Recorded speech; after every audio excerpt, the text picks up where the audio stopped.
गोपाल सिंह एक रिटायर्ड अध्यापक है। सुबह 10 बजे तक वे एकदम स्वस्थ प्रतीत हो रहे थे। शाम के 7 बजते बजते तेज बुखार के साथ साथ वे सारे लक्षण दिखाई देने लगे जो एक कोरोना पॉजिटिव मरीज के अंदर दिखाई देते हैं। परिवार के सदस्यों के चेहरों पर खौफ साफ दिखाई पड़ रहा था। उनकी चारपाई घर के एक पुराने बड़े से बाहरी कमरे में डाल दी गई, जिसमें इनके पालतू कुत्ते मार्शल का बसेरा है।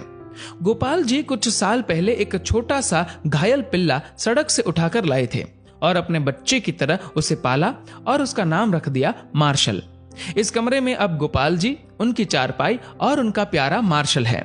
दोनों बेटों बहुओं ने दूरी बना ली और बच्चों को भी पास ना जाने के निर्देश दे दिए गए। सरकार द्वारा जारी किए गए नंबर पर फोन करके सूचना दे दी गई। खबर मोहल्ले भर में फैल चुकी थी, लेकिन मिलने कोई नहीं आया।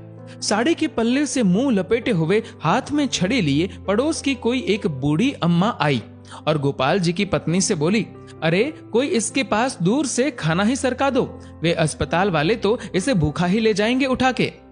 अब प्रश्न ये था कि उनको खाना देने के लिए कौन जाए। बहुओं ने खाना अपनी सास को पकड़ा दिया। अब गोपाल जी की पत्नी के हाथ थाली पकड़ते ही कांपने लगे, पैर मानो खूंटे से बांध दिए गए हो। इतना देखकर वह पड़ोसन बोली, अरे तेरा तो पति है, तू भी किन ख्यालों में पड़ी है? मुंह बांध के चली जा और दूर से थाली सरका दे, वो अपने आप उठाकर खा लेगा। सारा वार्तालाप गोपाल जी चुपचाप सुन रहे थे।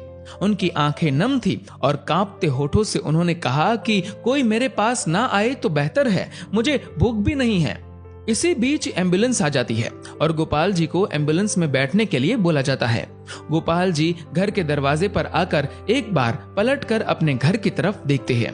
पोती पोते पहली मंजिल की खिड़की से मास्क लगाए दादा को निहारते हुए और उन बच्चों के पीछे सर पर पल्लू ओढ़े उनकी दोनों बहुएं दिखाई पड़ती है।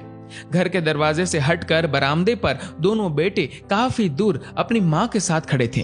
विचारों का तूफान गोपाल जी के अंदर उमड़ रहा था। उनकी पोती ने उनकी तरफ हाथ हिलाते हुए टाटा एवं बाय बाय कहा।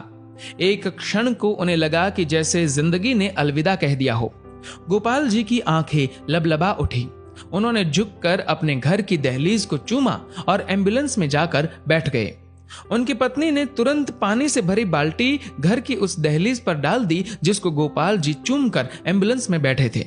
इसे तिरस्कार कहो या मजबूरी, लेकिन यह दृश्य देखकर कुत्ता भी रो पड़ा और उसी एम्बुलेंस के पीछे पीछे हो लिया जो गोपाल जी को अस्पताल लेकर जा रही थी।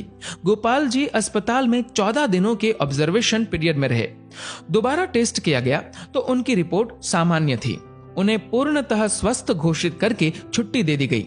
जब वह अस्पताल से बाहर निकले तो उनको अस्पताल के गेट पर उनका कुत्ता मार्शल बैठा दिखाई दिया। दोनों एक दूसरे से लिपट गए। एक की आंखों से गंगा तो एक की आंखों से यमुना बहे जा रही थी। जब तक गोपाल जी के बेटों की लंबी गाड़ी उन्हें लेने पहुंचती, तब तक वो अपने कुत्ते को लेकर किसी दूसरी दिशा की ओर निकल चुके थे। उसके बाद वो कभी दिखाई नहीं दिए। आज उनके फोटो के साथ उनकी गुमशुदगी की खबर छपी है। अखबार में लिखा है कि सूचना देने वाले को 40,000 का इनाम दिया जाएगा। 40,000। हाँ, पढ़कर ध्यान आया कि इतनी ही तो मासिक पेंशन आती थी उनकी, जिसको वो परिवार के ऊपर हंसते हंसते उड़ा दिया करते थे। एक बार आप गोपाल जी की जगह पर स्वयं को रखकर देखो। कल्पना करो कि इस कहानी में गोपाल जी का किरदार आप हो। आपका सारा अहंकार और सब मोह माया खत्म हो जाएगी।